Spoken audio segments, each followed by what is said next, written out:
Thank you. My name is James William LaBelle Sr. In my culture, I am also known as Inupiaq, which means fast runner.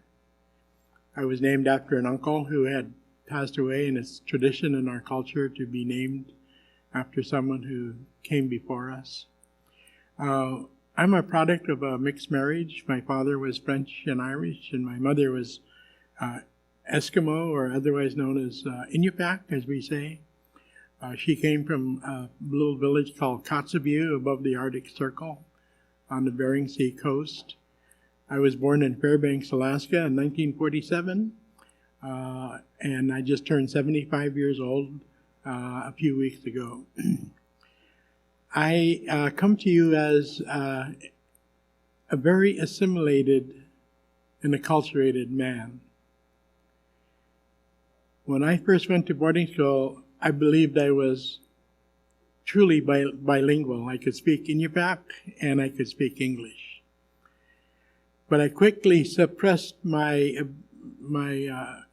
wishes to speak my English or Inupiaq because of the horrors I saw and witnessed when other children were severely beaten for speaking their language. I'm also a Vietnam-era veteran. I have a younger brother who was killed in Vietnam. I am married for 52 years. I have 3 children and 7 grandchildren. I'm part of the Port Graham Village tribe and a shareholder in one of our ANCSA corporations called Chugach, Alaska.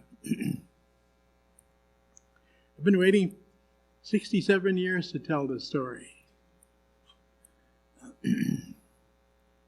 While I might have received an education or a white man's education, in the process I lost my own language, my own culture, my traditions. And today I cannot speak my language, nor could I conduct all of those wonderful traditional activities we call subsistence, hunting, fishing, and gathering.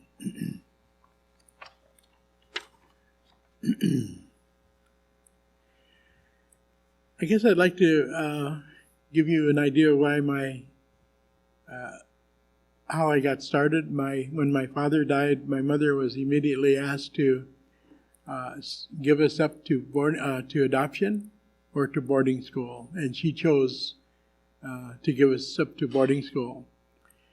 In 1955, I went to Wrangell Institute for the first of 6 years that I was there, and witnessed so many atrocities that almost became normal or normalized.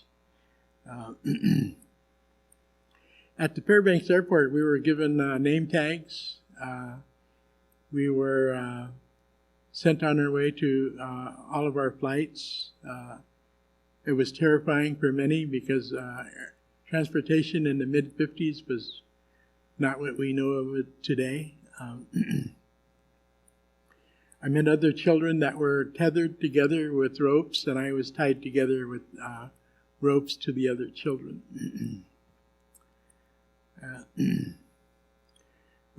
It took almost 2 days to get to Wrangell, the institute I was at. And while there, we were stripped naked at the boys' dorm, had our hair shorn to where we were bald. All of our clothes were confiscated.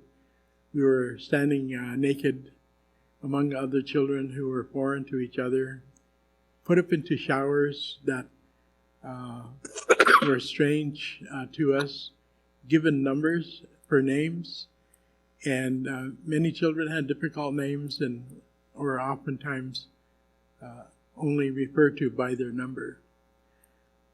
Every step of the way there was punishments for speaking our language, either in the dormitories or in the classroom or in the mess hall.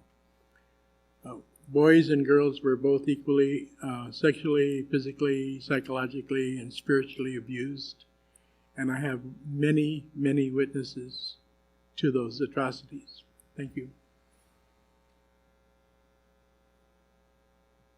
Thank you, Mr. LaBelle, for sharing the story that you have been waiting to tell for so long of your loss. The chair will now recognize Mr. Matthew Warr Bonnet, who is a boarding school survivor and a citizen of the Rosebud Sioux tribe. Mr. Bonnet, for 5 minutes.